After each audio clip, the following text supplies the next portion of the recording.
ये देख बापा लिखाई छे पद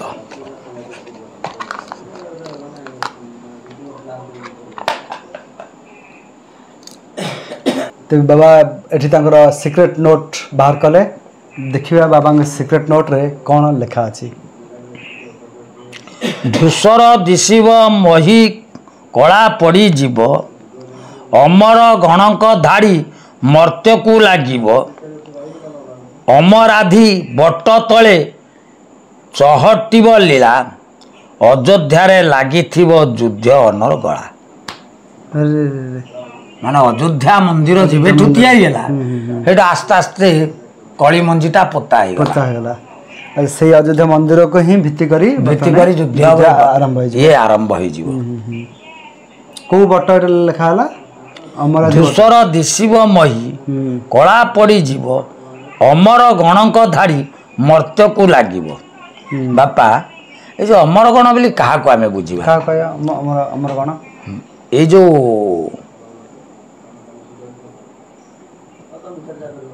एलियंस अच्छा से जो तांकर धाड़ी से समय आसीबे से माने में आसीबे ए युद्ध रे शामिल हेबे अच्छा तेनु सेही माने होछु न अमर गण आमे ताको कहूछु एलियंस से देवता ही थबे असंभव कौन नहीं असंभव किछ न जेमति हमर पृथ्वी रहिछि तबे लोक माने कहिचन को तांको सहर लीला रे सहाय्य करिवे तेनु एइटा सेही लोक आसीबे अच्छा अच्छा अच्छा अमर गणक धाड़ी मर्त्य को लागिव ताले स्वर्गरु आउतनी अमर अमर अर्थ स्वर्ग स्वर्गरु ये एलियंस आसुचंती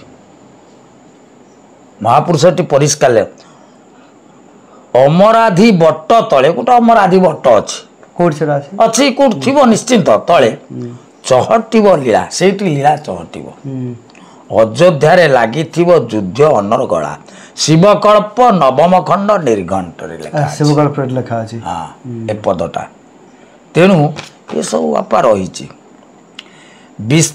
विस्तार पवन बहिब भुवन पापी जने नष्ट जीवे कांतानी गुप्पते भ्रमण करिन मरुत रूपे बहिबे अदूर्षरे थिबे देखी जे नोहिबे प्राणी की नासिबे रही दुष्टंक गर्भरे पशिबे गुप्तरे मल त्याग बांति हुई से पवन रे जोगनी वही प्रवेश करी अच्छा मनुष्य मानक भितरे प्रवेश करी मल बांति रे रोग रूप रे प्रकाश गोटे महामारी आगु केमता आगु को आसु ए समय जोटा एयर रे व्यापी हां एयर रे व्यापी नहीं कि हां अच्छा सेठी महापुरुष कथा लिखुचंती अनंत दास लिखिचंती झाड़ा बांति लोकन को हबो हां याको अनंत दास लिखिचंती बापा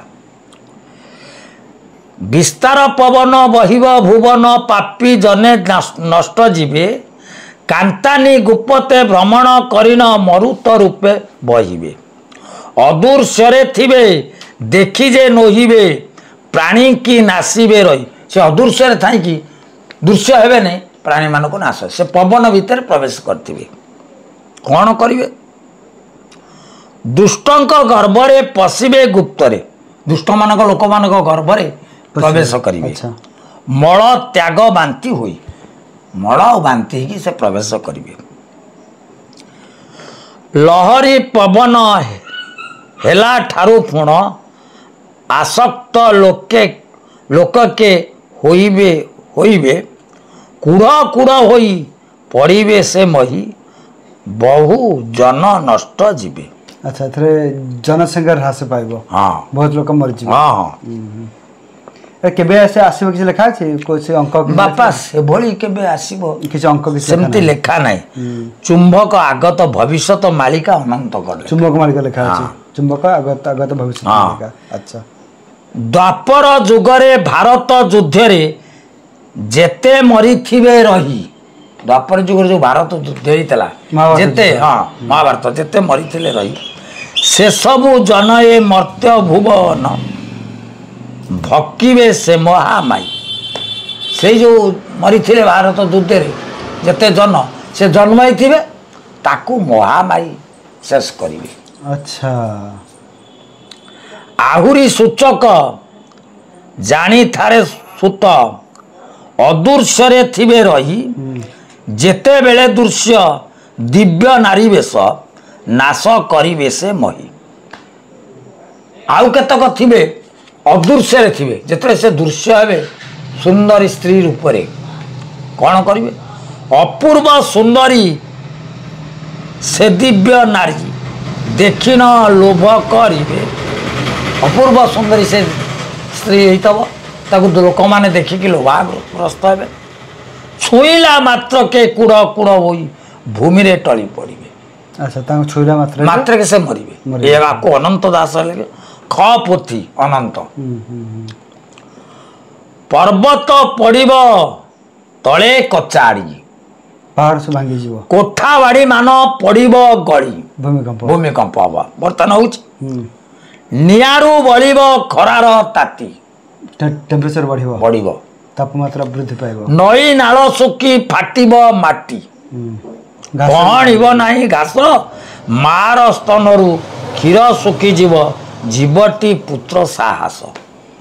ପ୍ରତ୍ୟେକ ଜୀବଜନ୍ତୁର ଯେତିକ ସ୍ତ୍ରୀ ନା ଥିବେ ତାଙ୍କ ସ୍ତନରୁ କ୍ଷୀର ଶୁଖିଯିବ, ପୁତ୍ରମାନଙ୍କର ହାହତାଶ ହେବେ।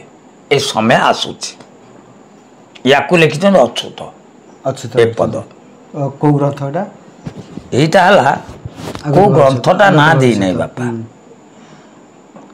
ଗୋରୁ ମନୁଷ୍ୟର ହାଦେ ହୋଇବ ପିରତି, ଗର୍ଭ ପ୍ରସବର ଯାଏ ସ୍ତ୍ରୀ ସଙ୍ଗେ ରତି, ମାତା ପୁତ୍ରର ତରଙ୍ଗ ଭାଇ ଭଗ୍ନୀ ତୁଲେ, ଶ୍ୱଶୁର ବଧୂର ପ୍ରୀତି ହେବ ନିଶ୍ଚୟ ଭଲେ, କୁମାରୀ ପିତା ହୋଇ ବ୍ୟବହାର, ଶାଶୁ ଜୋଇଁ ସଙ୍ଗ, ଖୁରେଇ ଜେଠେଇ ମାଇଁ ଭଣଜା ପ୍ରୀତି, ଆଇ ନାତି ତୁଲେ, ଦେଢ଼ଶୁର ଭାତୃଜାୟା ଭାବ ହେବ ଭଲେ, ଦେବର ଭାଉଜ ଘେନି ହୋଇବେ ସୁରେହା। ଏଇଟା ଭକ୍ତି ମୁକ୍ତି ଦାୟକ ଗୀତା ଅନନ୍ତ ଦାସଙ୍କର। କନ୍ୟା ପିତା ଶିଶୁନନ୍ଦ ଦାସ। ହଁ, ଆଚ୍ଛା, କ'ଣ ହବ ନା କନ୍ୟା ପିତା ସହିତ ପ୍ରୀତି ହବ, ଶାଶୁ ଜୋଇଁ ସହିତ ପ୍ରୀତି ହବ, ଖୁଡ଼ି ପୁତୁରା ସହିତ ପ୍ରୀତି ହବ, ମାଇଁ ଭଣଜା ସହିତ ପ୍ରୀତି ହବ, ଆଈ ନାତି ସହିତ ପ୍ରୀତି ହବ, ଦେଢ଼ଶୁର ଭାଇ ବୋଉ ସହିତ ପ୍ରୀତି ହବ, ଦିଅର ଭାଉଜ ସହିତ ପ୍ରୀତି ହବ। ଏକଥା ଲେଖିଛନ୍ତି। ମାନେ ଆମେ କେବେ ହେଲେ ଯୋଉଟା ସ୍ୱପ୍ନରେ ହେଲେ ଭାବି ନଥିବା ଏଇସବୁ ଘଟଣା ଘଟିବ। ଅଚ୍ୟୁତଙ୍କ ମାଳିକା। ସମୁଦ୍ର ମୁହାଣୁ ସୁନାମି ଆସିବ, ରତ୍ନ ସିଂହାସନ ଛୁଇଁ, 22 ପାବଚେ ମିନସେ ଖେଳିବ, ନୀଳ ଚକ୍ର ବକ୍ର ହୋଇ। ନାନା ପ୍ରକାରେ ବ୍ୟାଧି ବ୍ୟାପି ଯିବ, ସଂସାର ଜନ ମରିବେ, ଘରେ ଘରେ ଖାଲି କଳି ଉପୁଜିବ, କାକୁ କେହି ନ ମାନିବେ। ବହୁ ଗର୍ଭପାତ ହେବ ଶେଷ ବେଳେ, ସୁହସ୍ତେ ମାରିବେ ନାରୀ, ଲାଜ ସରମକୁ ଖାତିରି ନ କରି ଦାଣ୍ଡରେ ହେବେ ବିକିରି। ଏଇଟା ହଉ ନାହିଁ, ପିଲା କାମ କରିଦେଇଛି, ଅବିବାହିତା ଝିଅଟା ସେ ପିଲାଟାକୁ ମାରି ଦେଉଛି ନିଜ ହାତରେ, ହଉନି ଏକଥା, ଫୋପାଡ଼ି ଦେଉଛି। ଏଇ କଥା ମହାପୁରୁଷ ଲେଖିଛନ୍ତି। ସର୍ବସ୍ଥାନେ କଳି ରାଜତି କରିବ, ପ୍ରତ୍ୟେକ ଦ୍ରବ୍ୟରେ ଦୃଷ୍ଟି, ଏମନ୍ତ ଯେ କଳି ପାଦ ନ ପଡ଼ିବ, ନଥିବ ସ୍ଥାନ କେଉଁଠି। କଳି ଏମିତି ପ୍ରାଦୁର୍ଭାବ ପ୍ରତ୍ୟେକ ଦ୍ରବ୍ୟରେ, ମାନେ ପ୍ରତ୍ୟେକ ଖାଦ୍ୟରେ, ପ୍ରତ୍ୟେକ ଜିନିଷରେ ତାର ଦୃଷ୍ଟି ପଡ଼ିଥିବ। ଏମିତିଆ କୌଣସି ଜିନିଷ ପୃଥିବୀରେ ନାହିଁ ଯେ କଳିର ଦୃଷ୍ଟି ନଥିବ, କଳି ତାପରେ ଗ୍ରାସ ନ କରିଥିବ ପ୍ରତ୍ୟେକ ଦ୍ରବ୍ୟ। ସେଇ କଥା ମହାପୁରୁଷ ମାନେ ଲେଖିଛନ୍ତି। ସେ ମନୁଷ୍ୟ ହେଉ, ଖାଦ୍ୟ ହେଉ, ସବୁଥିରେ। ମୋକଳ୍ପ ବଟର ଡାଳ ଯେବେ ଯାଇ, ଭକ୍ତଙ୍କ ଶିରେ ଲାଗଇ। କାହା କଳ୍ପ ବଟ? ଅଚ୍ୟୁତଙ୍କ କଳ୍ପ। ଅଚ୍ୟୁତଙ୍କ କଳ୍ପ ବଟର ଡାଳ ଯଦି, ପଦ୍ମବନ ଡାଳ ଯଦି ତାଙ୍କ ମସ୍ତକରେ, ଭକ୍ତମାନଙ୍କ ମସ୍ତକରେ ଲାଗିଲା, କ'ଣ ହବ ଫଳ?